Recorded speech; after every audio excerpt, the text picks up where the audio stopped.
Welcome back. Stasa23 here, back again with some knife therapy. And today we have my third installment of my knife collection. And boy, is this a bad idea. I thought about this the other night. This is just video proof to my wife how many knives I really have. Good thing I'm about to sell a lot. But let's get started because this may take a while.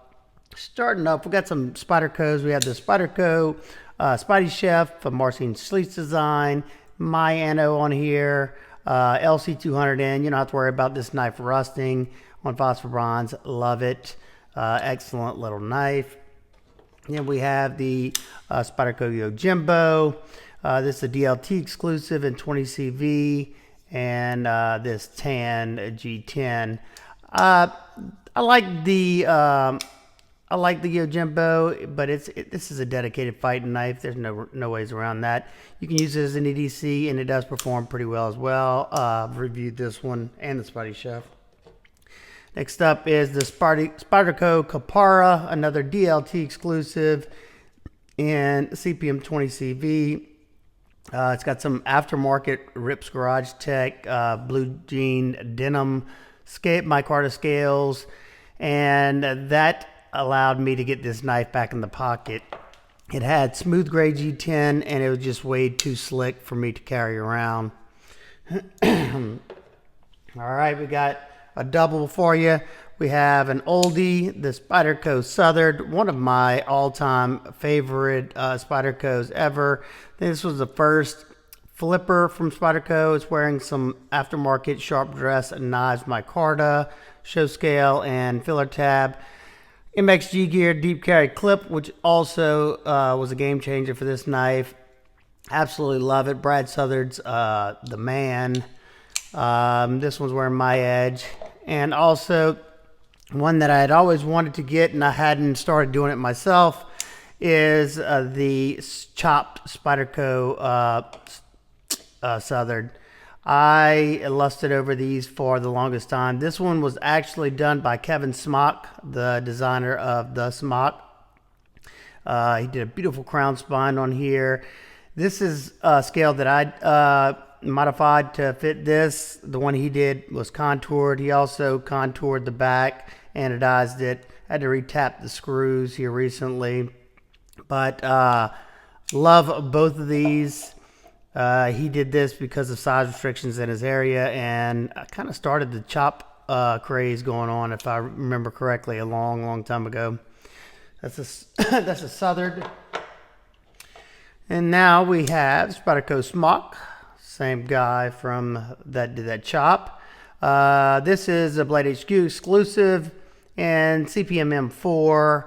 And once again, man, I love that finish, that black finish they're doing. Not sure exactly what it is. I don't know if it's a titanium nitride or what, but it doesn't even look like a coating. It almost looks like a gun bluing or something, but love it. MXG gear, deep carry clip, so smooth, so slicey. M4 steel, even better. We also have the Gail Bradley 2, another Spyderco that I absolutely adore, wearing sharp dress knives, micarta, aftermarket micarta scales, super smooth, beautiful blade with a nice deep hollow on here, M4 steel. Gail Bradley, another genius, another legend in the industry. It's wearing a KC Lynch deep carry clip that I anode. The only thing that I didn't like about the Gail Bradley 2 was this harsh jimping they had right here, so I rounded it over and polished it so it's not that uncomfortable, and I opened this area up so I could get to that lock bar a little bit easier. But after that, if you don't mind doing those two, it could become an excellent comfortable EDC that slices really well. All right, we got two Leon Mas. We got the the Cuff EDC. This is a 3-inch bladed version. I love this little knife. Such a nice little compact knife. The pot clip kind of sucks because it's a little too stiff. LMAX steel, made for him by Riot. Beautiful stonewash there. And I also picked up the Field Duty EDC. This is an awesome EDC knife. Mine's not even perfect, but I love it.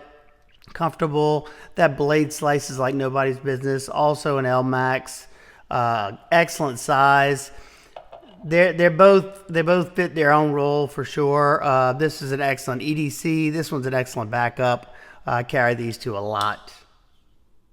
Next up, we have the Emerson Knives Mini Sheepdog. That's wearing a set of cross-cut contoured micarta scales that I made for the Sheepdog. Boy, I think it just totally transformed this knife. I love the way it looks now. Nice and comfortable with the thickness I left in there. You can see the contour.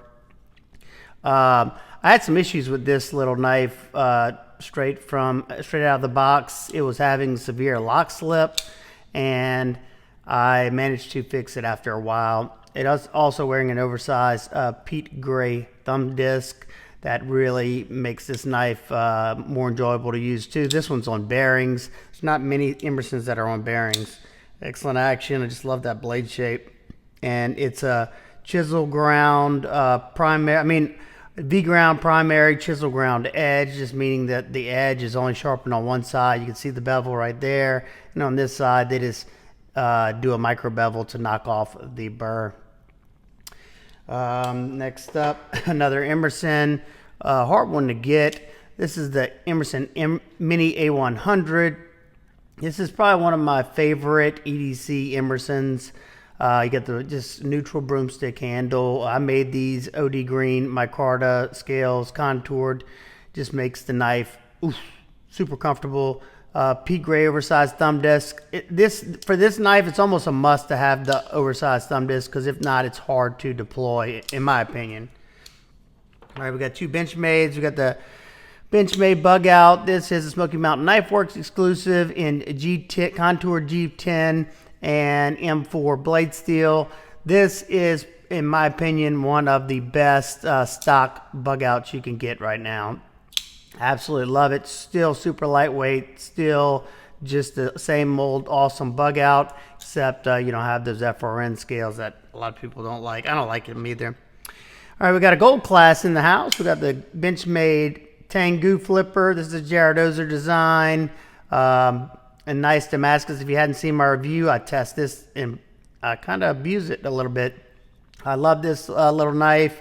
Crazy, carbon fiber, blue inlays, and the Raffier Noble Meteorite backspacer. My biggest complaint with this knife is I wish it had a pocket clip. Never got around to doing it, and now I'm waiting on to rebuild my shop, so it might be a while. All right, then we have Three Rivers Manufacturing Adam wearing the brand new 3D mill contoured titanium scales. Adam is probably, at this moment, is my favorite Three Rivers knife. I just love how you can get that nice full-size blade and such a thin package. Slices like a dream, USA made, 20 CV blade steel. Slices really well. I don't even know what that was. Something just, no, I almost lost the screw. Good thing I had that on camera, or I might have. So we got the Atom. We have the Neutron 2 wearing the same titanium scales. Makes it, I'll tell you, the titanium scales make this knife much better. The Atom, I can go either way. And one more, last one in that titanium trio, we have the titanium Shadow that I got picked for at the lottery last Blade Show. Just some yumminess. All right, we have Blade HQ exclusive and Vox collaboration Dapper. Mine is wearing a Transparent Knives regrind because this thing came just stupid thick behind the edge and just wasn't enjoyable for me to use. So he took care of that for me and made it nice and thin now behind the edge. It's a nice slicer. M390 made in Maniago, Italy. I think that was part of the problem too. It's got a very strong detent. I always thought it was a good looking knife, just some things bummed me out about it, like the grind. All right, next up, the Monterey Bay Knives Slayback Flipper in ZDP 189. I love this knife. Mine has Damascus clip that I bought for it from them. If you didn't see my review of this one, definitely go check it out. This knife performed outstanding. I love Ray Laconico's designs. I actually have something special on the way here soon. Should be here on Tuesday, I think. We got two quiet carries. We have the quiet carry Eddie, a cool little backup fifth pocket carry knife, 20 CV. Very, very cool little knife. I can get all four fingers if I do the choke up. Just got to be a little careful. I think the lock, never mind, it's the liner lock, that's it. Wire pocket clip. And we have the IQ, quiet carry IQ. Excellent, excellent, excellent little gentleman's carry. I did the ano on this, the little lightning ano.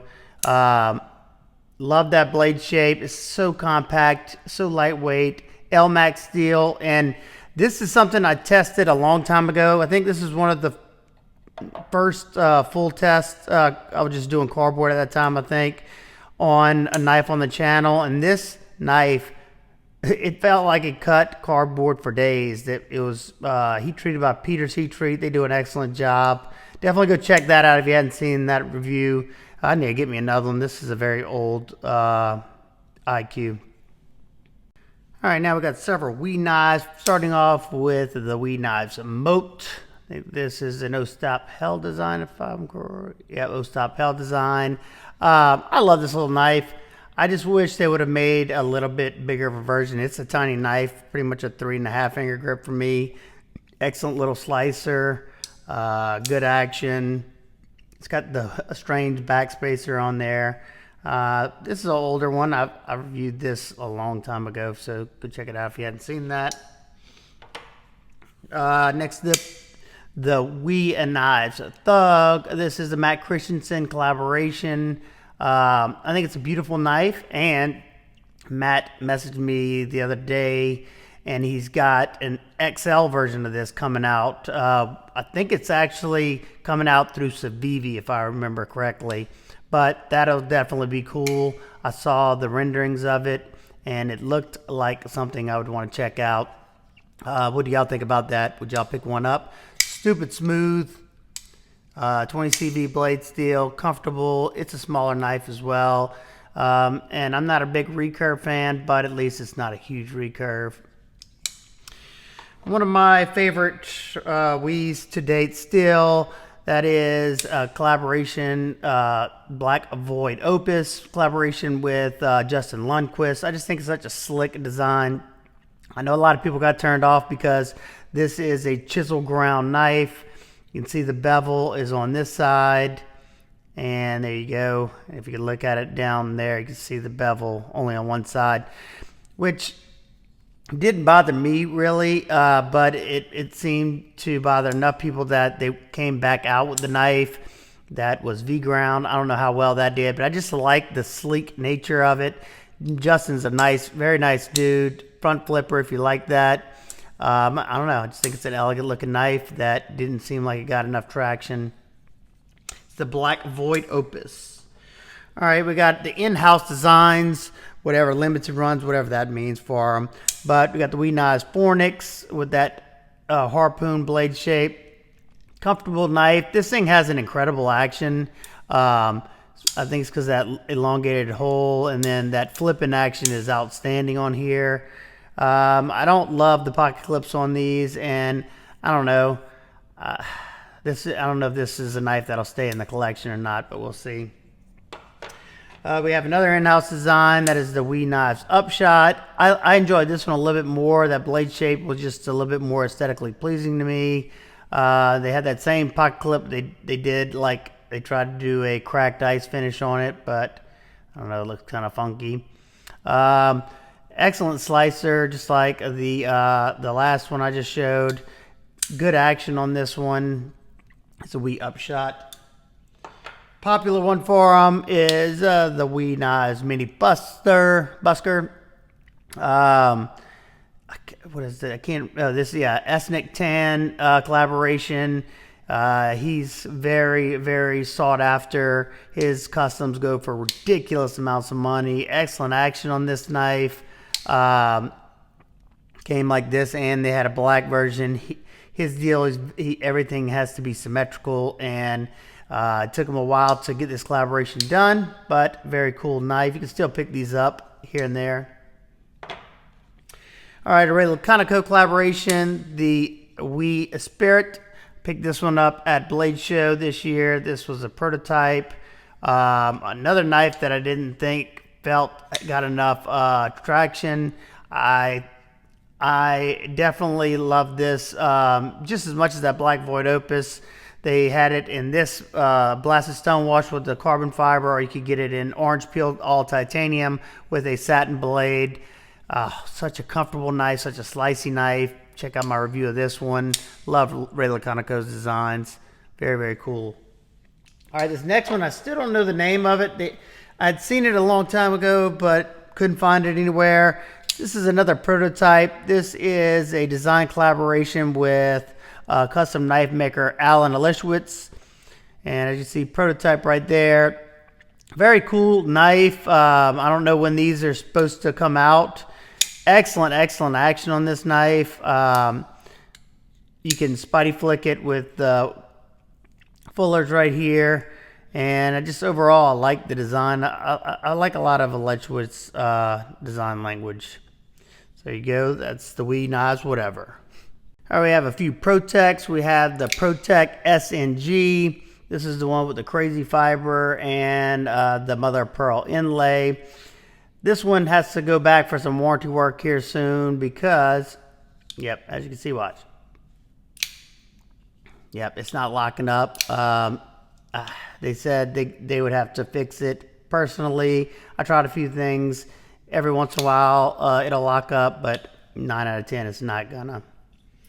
And we have the Protect Malibu. This was my original one, the one I kept and used and abused, and it's held up just fine. It's wearing my edge.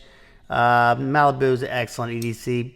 One of the, in my opinion, one of Protect's best knives that they offer. This next one was made by Protect, but it's made by Protect for Arcform. This is the Arcform Slimfoot. It's a Tough Knives collaboration. I just think it's a very clean, sleek looking knife. I like it a lot. The ergos fit good for my hands, but it is a smaller handle. So if you have large, extra large hands, it's definitely not going to be the knife for you. Love the action on it. Like how the blade feels. I mean, the blade goes into the handle like that. It's a beautiful knife in my opinion. All right, we have the Protect Invictus. This is a Prometheus design work collaboration with the red G10 button there. Cool knife. It's not the best slicer in the world. It's decently thick behind the edge, but I love that pin-shaped blade. I think it's beautiful. And being that I had this one out, I have the Terrain 365 Invictus. This one's completely rust-proof because you got Terravantium for the blade material, which is it's not a steel at all. You have the glow in the thumb stud, titanium frame lock. I'm still on the fence whether I'm going to keep this one or not. Action is amazing. This was made for them by Best Tech. It's super smooth, and I like a lot about it, but once again, it's not the best slicer because of the thickness behind the edge. We have one more Terrain 365 knife, and that is the Otter Flip. Now, I like this little knife a good bit. So it's overpriced, but I love that pin-shaped blade once again. This one's a lot better slicer because of the high flat grind. It's a very plain looking knife. Hopefully they do the Prometheus collaboration so I can pick one of those up and sell this one. Love those contoured scales. Comfortable in hand, lightweight. It's a good little EDC. I don't love the Terravantium blade material. I just don't find it's I don't know. It doesn't hold the best edge. It holds more of a toothy edge. All right, we got 3 Alliance Design knives. First up is the Mini Slim Pickens. I like the overall aesthetics of this knife. Excellent slicer. These were made by Riot for them. I hate the micarta. It's just ugly looking and it doesn't take on the oils too well. Pocket clip's a little stiff on here, but after taking out the secondary detent, it flips like a charm. And it's wearing my edge. Very, very sharp. I think it might be LMAX. Don't quote me on that. Ergos are okay. I don't know. It's a good folder. It's expensive for what it is, though. That's the Mini Slim Pickens. This is the Jasmine design collaboration with Ray Laconico. Doesn't come with thumb studs. I added those. I like the overall aesthetics of this knife. Very nice slicer. Very nice deep hollow grind made by Riot. Contoured titanium scales. Looks a lot like his custom version of this knife. That's the Jasmine. And a design collaboration with Matt Christensen, the Bangarang. I absolutely love this knife. I think it looks absolutely sick. Love that black wash blade, green micarta scales. Feels out the hand nicely. It comes down to a nice thin edge. Nice and smooth action. Very, very cool knife. The Bangarang. Cool name, too. We got a few autos. We have the Microtech Mini Combat Troodon in the Tanto variation in M390 steel. It's kind of novelty, but I keep it in my fifth pocket and actually get some stuff done with it. One that's probably my favorite of their autos, Microtech LUDT. Excellent, excellent slice. This thing's ground super thin, crown spine, the tapered thickness in those scales fills my hand out nicely, comfortable, and this thing fires like nobody's business. Boop. Very, very cool knife. And one of my favorite out the fronts, we have the Guardian Tactical Recon 035 with the polished steel backing right here and the ball bearing under the the button. This thing, I could do this all day, comfortable, and I haven't had a misfire yet. I was like, watch it, it's gonna happen. Excellent, excellent little out the front LMAX steel. It's not the best slicer, just like most out the fronts, because it's a very shallow grind right there, but definitely holds a good edge. Those wider scales are nice and comfortable in hand. Got the carbon fiber insert on this one, Recon 035. We actually have two Civivi stragglers that were in this case. And first we have the Elementum Blade HQ exclusive and S35 VN. I added the thumb studs on there, and then these are the aftermarket titanium scales. And then I added this Artisan Cutlery milled titanium pocket clip, and I think now this is my favorite Elementum that is not available. Nice and slicey blade. I hope they come back out with the large Elementum or whatever it was, the button lock Elementum. I hope they do another version of that with thumb studs now that Civivi knows that they can do a button lock and they can do it well. Well, and then you have the Civivi Pintail. This is one of my favorites because this is an excellent high value knife, S35 VN steel, and you can get this for I think like 80 bucks or something like that. Micarta scales, not the best micarta, but it looks okay like this. Now, if you have large, extra large hands, this is not going to be the knife for you because that flipper tab kind of limits your grip. I barely get a 4-finger grip on there. I thought about removing that flipper tab. That way I could have some more space because the thumb stud works just fine. This thing is a nice slicer. So there you go. That is the knives for this portion. Let me know what y'all think. And once again, if y'all continue to watch it, I will give y'all the entire collection. But I did notice that the views had dropped off on the last video. So if it happens again, I will probably take a break from this for maybe a week or so and then come back, and because that usually makes it fresh again. So if you have any questions about any knife y'all saw today, feel free to ask down below. I'll do my best to answer you. I hope everybody's having an absolute wonderful day. I will see y'all on the next one. Peace.